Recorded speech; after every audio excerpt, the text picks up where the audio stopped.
Hey friend, Roger Christofferson here again with another first listen review. Just got done listening to the brand new album by Autograph called Beyond. Well, let's just get into this one. I probably won't keep this one very long. I only did this one because I really like the band Autograph. It was one of those bands that back in the mid 80s there, you know, back when I was really getting into the hair metal and stuff, they had a few albums that I really liked. Everybody knows Turn Up the Radio, but you know, there's some other good songs on there. Actually, the very opening song on that one, Send Her to Me, was good. I remember 19 and Nonstop.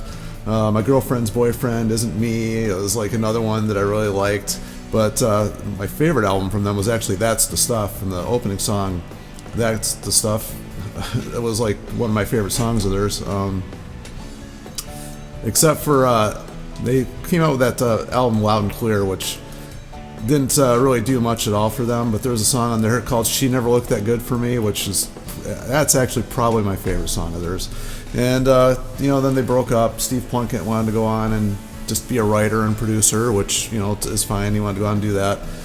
They did have a slight little reunion. There was a extras album that came out called Missing Pieces, and then like years later they had one called More Missing Pieces, and there's an anthology, but there's one in the middle there called Buzz that was basically just a Steve Plunkett solo album. He does have another solo album too, but nobody else in the band I believe was even on that one. I'd have to double check me on that one, but I don't think there was anybody else even from the band original lineup on that one.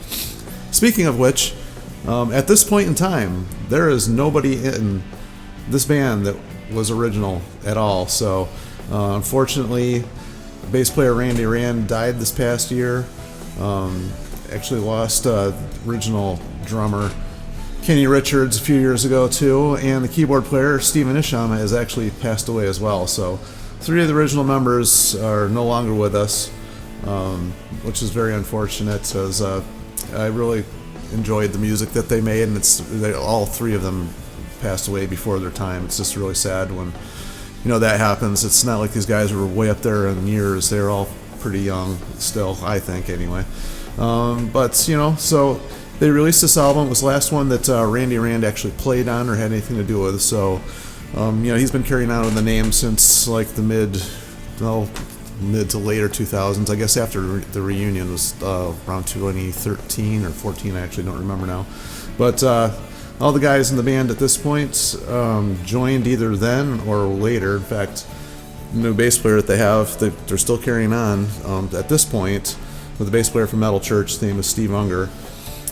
Simon Daniels, the lead singer and rhythm guitarist, if I remember correctly, was in the band called Jailhouse. They had some minor fame back in the late 80s, early 90s there. I cannot remember the name of the song. I remember seeing them on like Headbangers Ball or something, but don't remember a whole heck of a lot about that at the end, unfortunately. And then the other 2 guys, Mark Vineland and Jimmy Bell, I'm not really familiar with. Jimmy Bell joined in 19, so he hasn't been with them for very long. Steve Lynch quits and just decided he just didn't want to do the touring stuff anymore, I guess. But at this point, he's suing the band, so they can't play any more live shows with them at all, which I find to be quite interesting.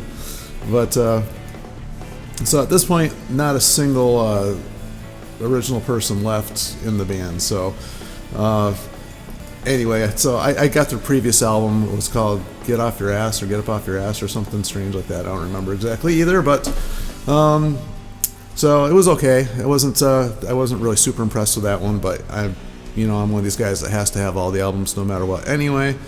So I got this one and, you know, just went in with open mind, and I guess it's okay. It's nothing groundbreaking. The lead singer doesn't sound anything like Steve Plunkett, so if you haven't heard the new version, I've watched some live stuff on YouTube over the past few years because, you know, actually before the other album came out, I was just checking out stuff. He doesn't really sound like it, like any of the original stuff. Steve Plunkett had kind of a unique voice anyway, so it's going to be hard to find somebody that sang like that. The new singer's got a more deeper, fuller voice, doesn't have a whole lot of raspiness to it. I don't even know what Steve Plunkett's, how you'd classify that. It wasn't really raspy. It had kind of a weird tone and squeakiness to it. I don't even know how to describe it, but you guys have all heard Turn Up the Radio, so you know what I'm talking about, I'm sure.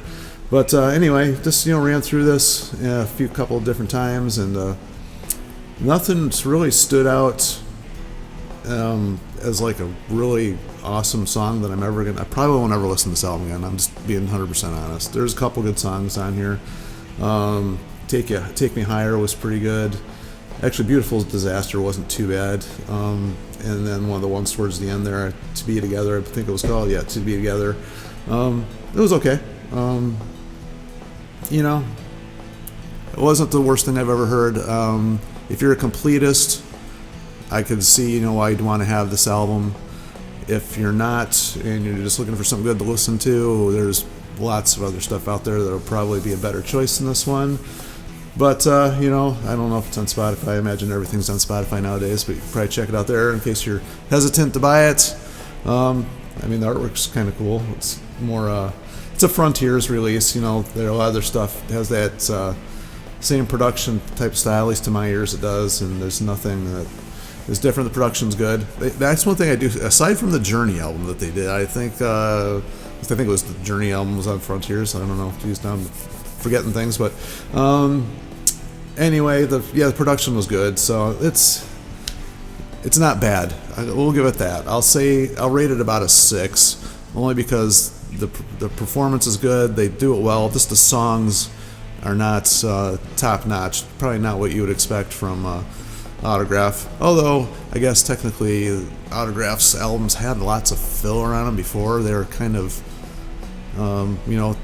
2 or 3 big hits and then a lot of filler, quite honestly. But unfortunately, this one doesn't have the big hit. So aside from that, this would be like a regular Autograph filler album, I guess. Even though there's like really nobody in this band at all anymore, even with the writing on this, I don't think anybody that was writing on this one wrote for any of those other albums. Steve Plunkett was kind of the main writer. So anyway, I'm gonna quit babbling about this one. If you guys do end up getting it, or you have any good autograph memories or stories you want to share or talk about, or anything you want to chime in on, feel free. And make sure you like, subscribe, share, all that fun stuff. And I'll talk to you guys in the next one. See you.